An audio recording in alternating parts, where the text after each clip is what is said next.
Bienvenue à Paris, nous sommes ici et pas ailleurs pour la rénovation des ouvrages extérieurs du métro parisien. Parmi les entreprises chargées du gros œuvre, une forge ardennaise. L'entreprise G-Forger a été choisie pour réaliser les escaliers d'une des stations du métro de la ligne 6.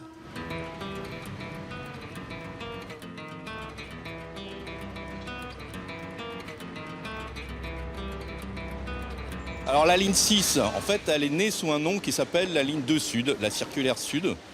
Elle est née en 1900, elle est très courte au début en 1900, puisqu'elle va d'Étoile à Trocadéro simplement. Et puis par la suite, elle va être prolongée. Elle va être prolongée jusqu'à Passy en 1903. 1903, il y a la traversée de la Seine à Passy, donc ça devient un peu plus compliqué. On va construire le viaduc de Passy. Et on va prolonger la ligne 2 Sud, pour le coup, jusqu'à la station Place d'Italie. Le petit bout qui va être construit, du moins un petit bout, mais qui est assez conséquent, qui est de Place d'Italie à Nation, va être réalisé en 1909. Au total, 13 km 600 de voies ferrées, soit 28 stations entre l'Étoile et Nation. 15 sont enterrées, les 13 autres ont été bâties à l'extérieur. Il y a plusieurs éléments qui amènent à cela. C'est tout d'abord la topographie en fait, de la ligne. On a des déclivités, on a des franchissements. On a les franchissements de la Seine, on a les franchissements des voies ferrées, on a la butte aux cailles. On a donc pas mal de déclivités et effectivement, il était plus facile de passer par-dessus. Par ailleurs, on a de la place.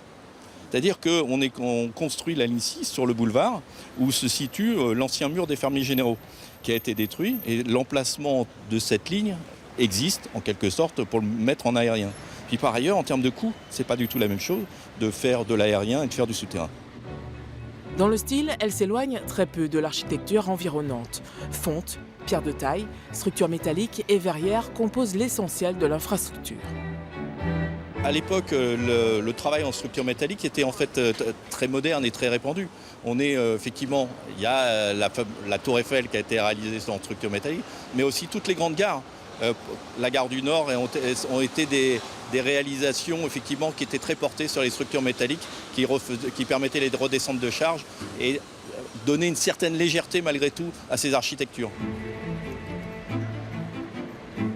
Quitte à tout refaire, ce sera à l'identique. Toutes les stations en restauration conservent donc leur rivetage apparent.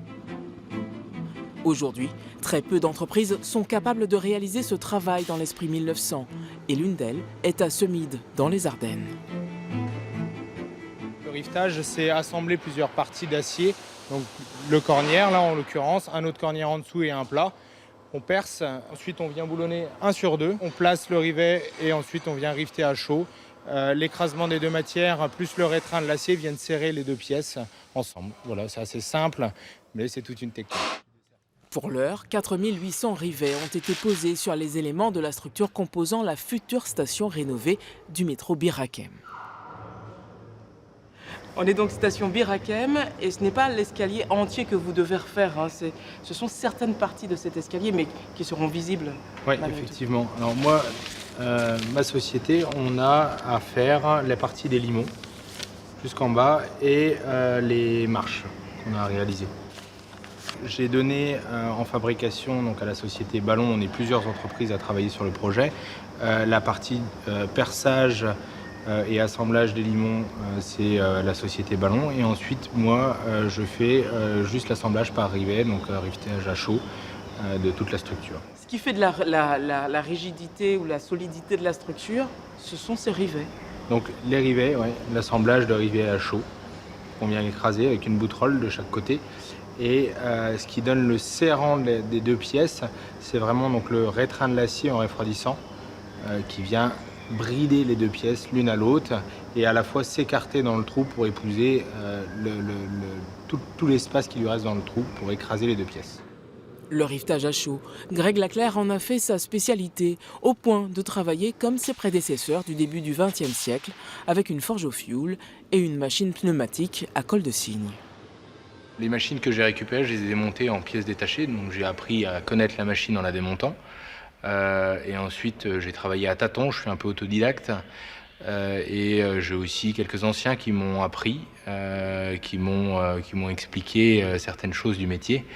Et ensuite, le reste, je l'ai fait tout seul. À force de faire, on y arrive. C'est pas vraiment un métier, c'est une passion. Tous les jours, je travaille avec passion.